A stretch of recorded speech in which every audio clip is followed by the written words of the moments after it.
So what I'm going to do is just start, obviously, with a basic question, Brad, and just, how would you describe hearing loss? Hearing loss is really the loss of the ability to perceive sound, and it can be caused by lots of different things, but it's a very common malady. It's probably the third most common complaint that walks into a physician's office after headaches and backaches. There are about 500 million people in the world over age 65 who have hearing loss. About 50% of people over age 75 have hearing loss. And now, looking at the baby boomers, 1 in 6 baby boomer have hearing loss. Yeah, and I think it's pretty. It's even got a pretty high prevalence even at the school age children, which I think is going to be interesting in the future to kind of see the amount of hearing loss with. And it's becoming more of a problem with adolescents because of using earbuds and playing music and listening on their cell phones at high volume levels. So we're beginning to see more and more hearing loss in younger and younger people. Particularly problem with children because of its effect on the development of speech and language, and can even affect their cognitive abilities as they get older. And we're going to be talking about a lot of different things about hearing loss, not just some of these basic definitions, but how important it can be to test your hearing, particularly when someone comes to the clinic with dizziness or even a balance issue. So there's different levels of hearing loss. Can you describe those? Well, we kind of break hearing loss down into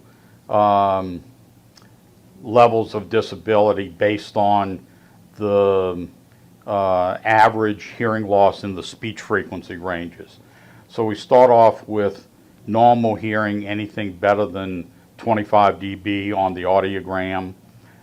If we move beyond that, we get into the mild category, which is 26 to 40 decibels of hearing loss. And in this range, people don't really notice that much of a problem initially.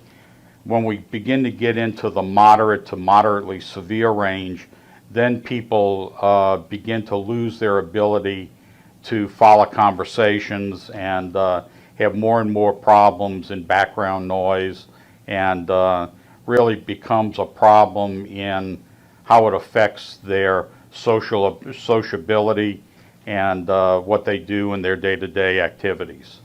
Yeah, and I mean, it's kind of on a personal note, and it's having been in this business, sometimes the things we're closest to are the hardest to see. But I know when my dad was fit for hearing aids,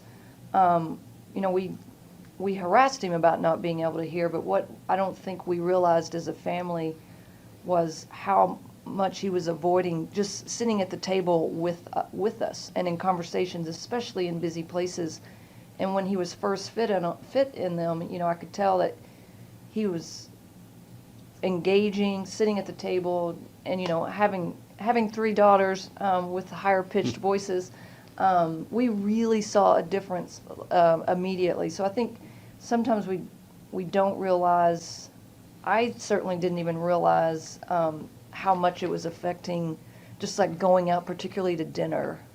Yeah, and because hearing loss comes on in usually such a subtle way, unless there's some injury or serious illness that triggers the loss, generally hearing loss is kind of insidious. It comes on slowly over a long period of time, and on average, people wait 5 to 7 years before they seek help with a hearing loss. So, by that time, it's usually beyond fixing.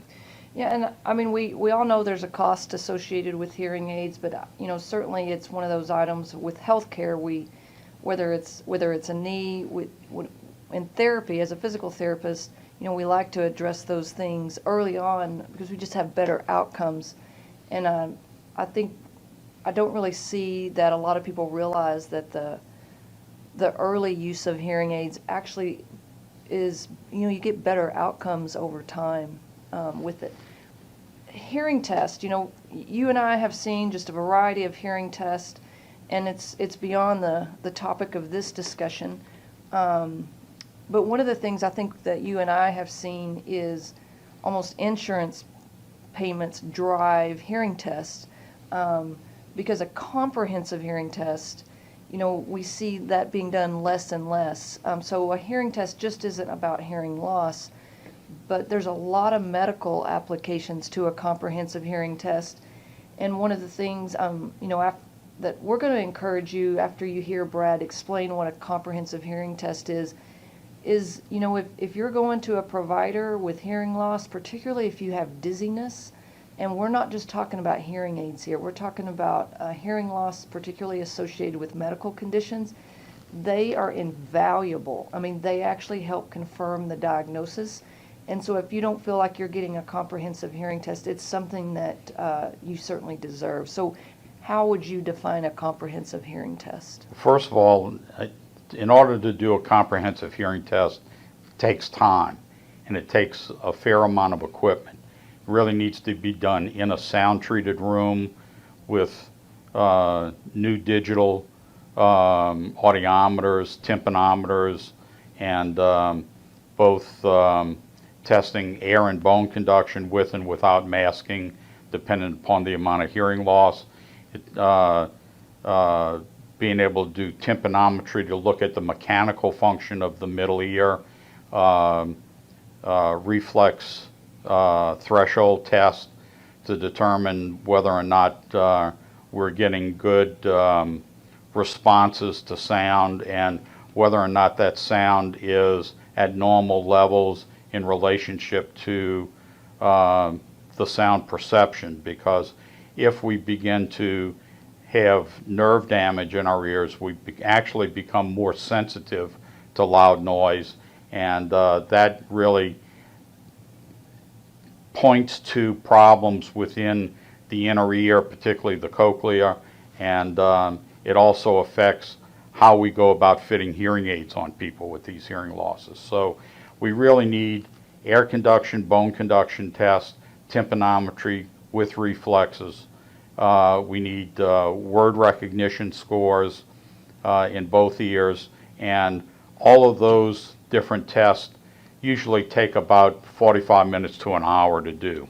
Right. So one of the clues, I mean, it's kind of a lot to take on, and we are going to provide you handouts to support the e-classes that kind of show you the different levels that Brad talked about of hearing loss, as well as what a comprehensive test is. But certainly, if we've had patients come in and they're not quite sure what test they have, and we haven't been able to see the actual hearing test, but if they say it was done in 20-25 minutes, that's not a comprehensive hearing test. And typically, I mean, that has to be done, particularly in our field, because it can help differentiate between fluid problems of the inner ear, structural problems of the inner ear, can actually give us red flags about benign tumors that might be growing on the inner ear. So comprehensive hearing tests, very, very valuable. And we've certainly seen the value of this in people with head trauma who really aren't in the age group for expected hearing loss, but there's some real concerns with structural abnormalities of the inner ear after head trauma. Even, with is something like what we would call a mild head trauma or a concussion. And the importance of doing a comprehensive hearing test on patients who have dizzy problems helps us to put the pieces of the puzzle together as to what's going on. It also helps us to determine whether or not we need to look further and do more advanced diagnostic tests like auditory evoked responses, electrocochleography, or VEMP testing. And so there are a couple of, we actually have two types of hearing loss. What I'd like to do is just kind of hear you explain the difference between conductive and sensory neural hearing loss. Conductive hearing loss is a breakdown in the mechanical function of the ear. In other words, as the sound enters our ear canal, it moves the eardrum, which moves the little bones of hearing, which creates a a fluid wave in the inner ear that stimulates the nerve endings in the cochlea. If we have somebody who has a breakdown at the eardrum, in the external ear canal, or even in the middle ear with fluid or damage to the low bones of hearing, these are structural changes that in some cases can be surgically repaired, or these people do exceptionally well with hearing aids because the inner ear cochlea is intact. It's just that the sound can't get into where the nerve endings are. On the other hand, we have what we consider as sensorineural hearing losses, and these are hearing losses that are damage to the nerve endings or to the eighth nerve itself that impede the transmission of sound, or even the collection of sound and setting up the transmission of the sound from the inner ear to the brain.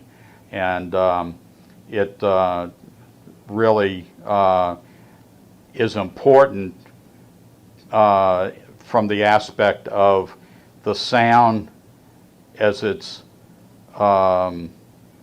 transmitted from the inner ear to the brain has certain tonal characteristics and other information characteristics that improve our perception of sound and also our ability to cognitively understand what those sounds mean.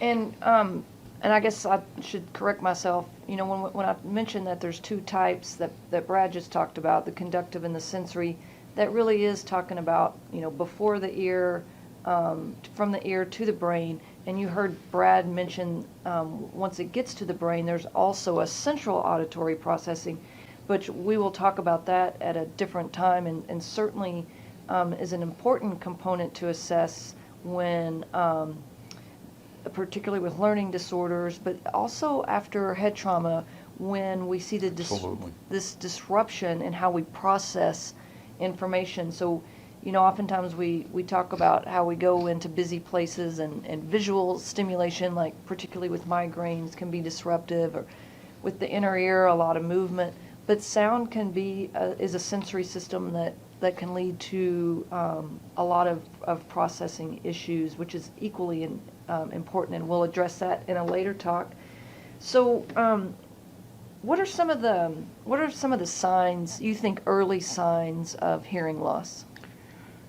Asking people to repeat, not being able to follow the conversation in a noisy place. Excuse me. Having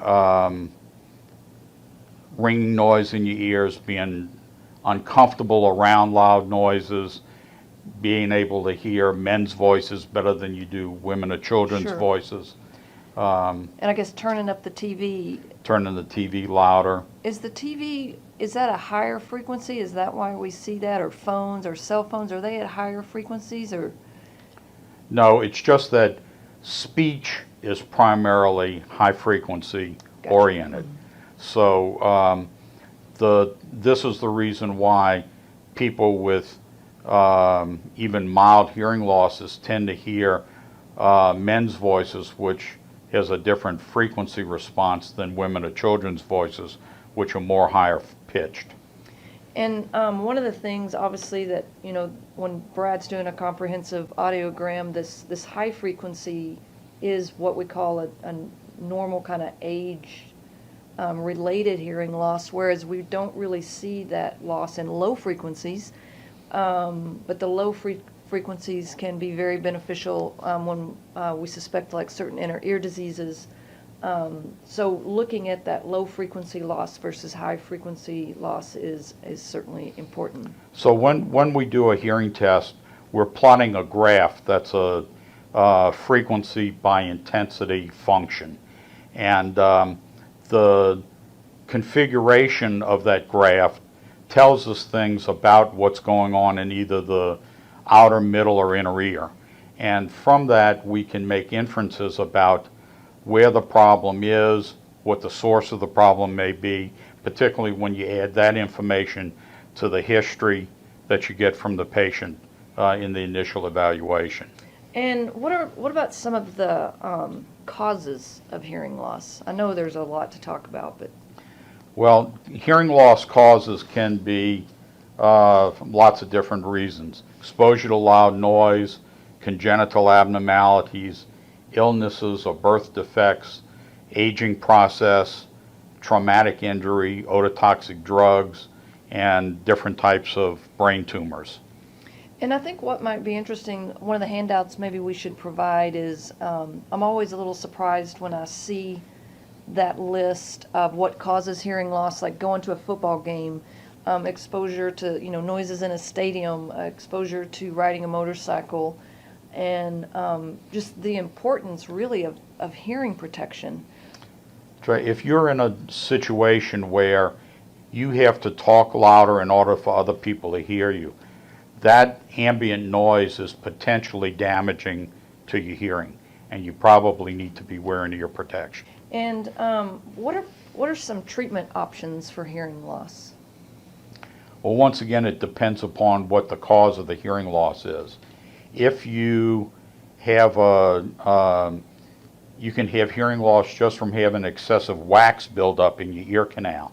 This causes a conductive hearing loss, and generally, if you wash the ear out or clean the wax out of the ear, the hearing's restored, and so that's a simple fix.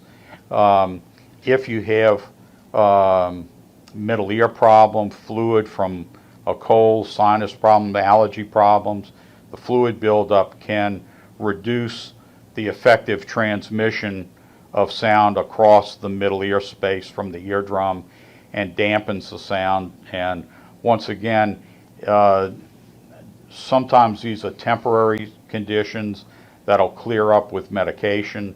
Sometimes they have to be surgically altered, or you have to put a tube in the patient's eardrum to drain the ear, or the patient has such extensive infection or other maladies in the middle ear space that it requires surgical cleaning and repair. And then, of course, a lot of times when we think about options for hearing loss, we have the discussion on hearing aids. And certainly as an audiologist, through the years, you've seen this improvement in technology. What do you think about, like, the last 3 years versus 5 years in technology? Well, I can tell you, when I was in graduate school in the 1960s, hearing aids were primitive back at that time. And we really only could fit about half the people who had hearing impairments, because the analog equipment at that time usually amplified everything, so all you could do was make the sound louder or softer. Whereas today, with the new digital technology, we can manipulate sound in so many ways. I was talking to one of the engineers at a hearing aid company not long ago and was telling me that each computer chip in the hearing aid has 250,000 different adjustments that can be made in it. So I'm not smart enough to remember 250,000 things, but the computer technology today really goes a long way to help us to properly fit hearing aids on people. And the software that the hearing aid manufacturers have developed really allows us to compare the hearing test with the output of the hearing aid and match them up pretty carefully. So today we can pretty much get to where we need to be on the first programming try with, I would say, 75% of the people that we see.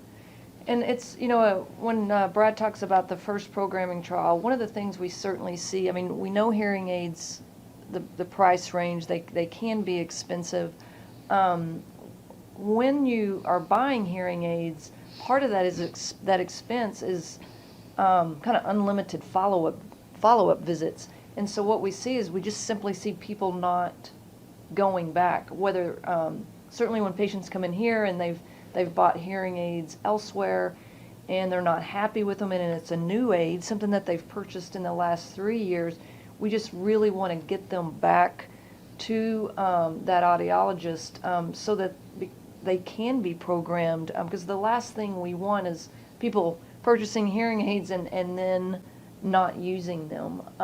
One of the typical things we hear is somebody comes in and we've tested them and it's explained to them that they really need hearing aids. And they say, but, oh, my friend Joe just bought a pair of hearing aids that he spent $6,000 for, and they're in the drawer and he won't wear them.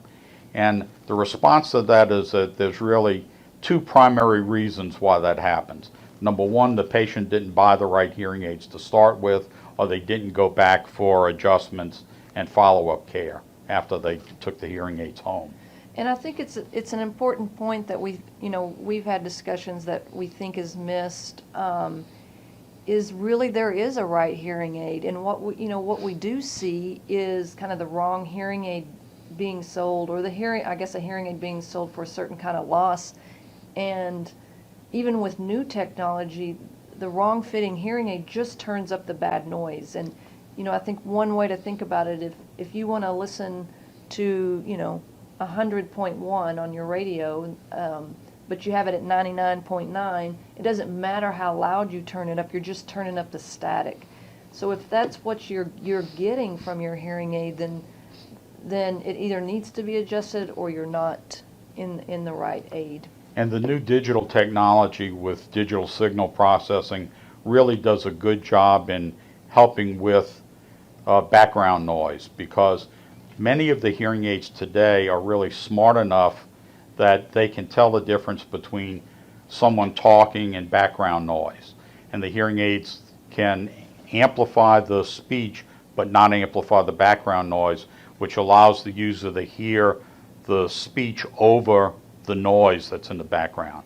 Unfortunately, we can't really turn off background noise because background noise has some of the same frequency spectrums that speech has. So if you turn off the background noise, they can't hear people talking to them. Oh, gotcha. And certainly if you have some other thoughts, I think two other things that I think come up on the therapy side is we get a lot of questions during a therapy eval, or will my hearing aid help my balance? I have, through the years, I've heard that question so many times, and if I were to test someone's balance in an exam room where it's quiet, there's no distraction, their balance is probably going to be the same with or without the hearing aid. However, if I introduce sound when someone has hearing loss, there can be a difference, and it has, especially for those of you that might have hearing loss and balance issues, when you're out in a busy place, if you're trying to hear, then that might interfere with your balance, and so you feel more unsteady when you're walking through a restaurant, or you're thinking about your balance so much that you can't concentrate on hearing. So from a functional perspective, we do see a correlation between properly fitting hearing aids helping someone's balance. And I think one of the things is that person's not moving their head around looking to see which direction sound comes from. And the way our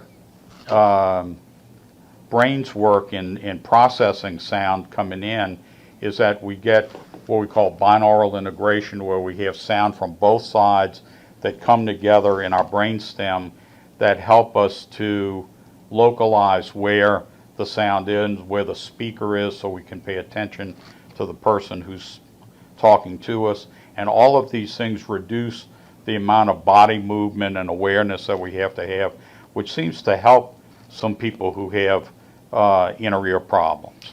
And I think on the other thing that we see, and you see more research coming out on this, is hearing loss associated with other medical conditions. So for people with diabetes, they have a higher incidence of hearing loss. They have a higher incidence of having peripheral neuropathy, which affects their balance. There's been correlation between hearing loss and heart disease. We certainly see those with higher hearing loss be a higher risk for falls, which is always an ongoing concern with us. And more studies recently have really focused on hearing loss and cognitive decline, risks for dementia. With the newest research that's being done, we're beginning to see information about cognitive issues And I think we have to stop for a minute and say, people have to realize that we really hear with our brains.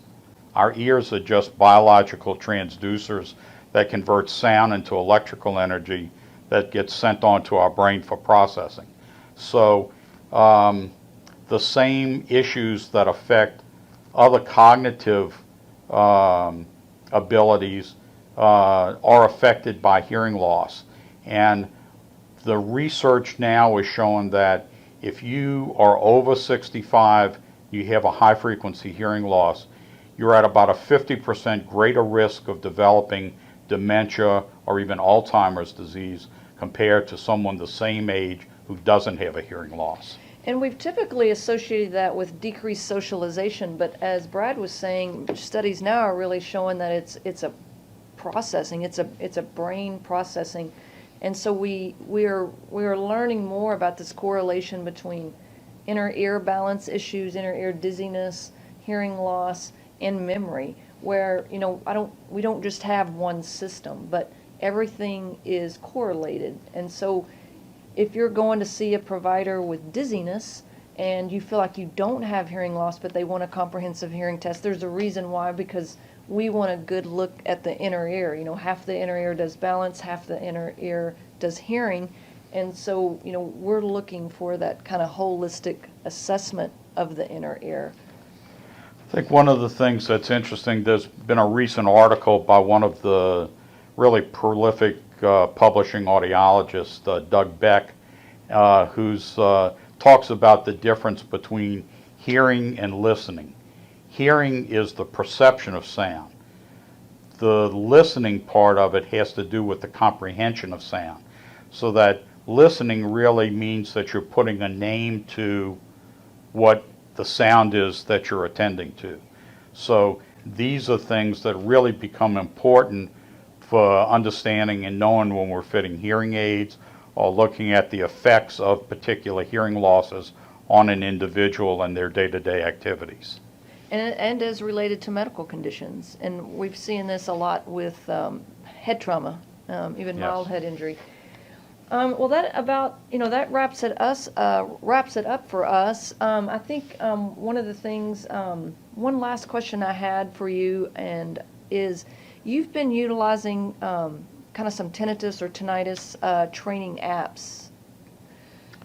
Yes, one of the big issues with sensory neural hearing loss is tinnitus, and this is different types of head noises. Different people describe it in different ways. It can be ringing, buzzing, roaring, and we really begin to think of tinnitus as being like phantom limb syndrome, where somebody's lost the arm or a leg, but they still feel the appendage there.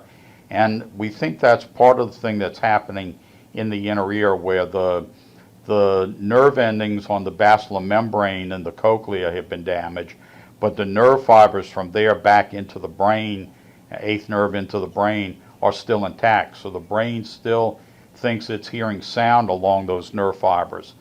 And fortunately, in recent years, there have been some studies that are looking at the use of sound therapy to help people cope with the ringing noise in their ears. Different people respond different ways to tinnitus. There's some people who find it terribly debilitating. We're seeing this more and more with soldiers who are coming back with head trauma and hearing loss from being in loud noise in war.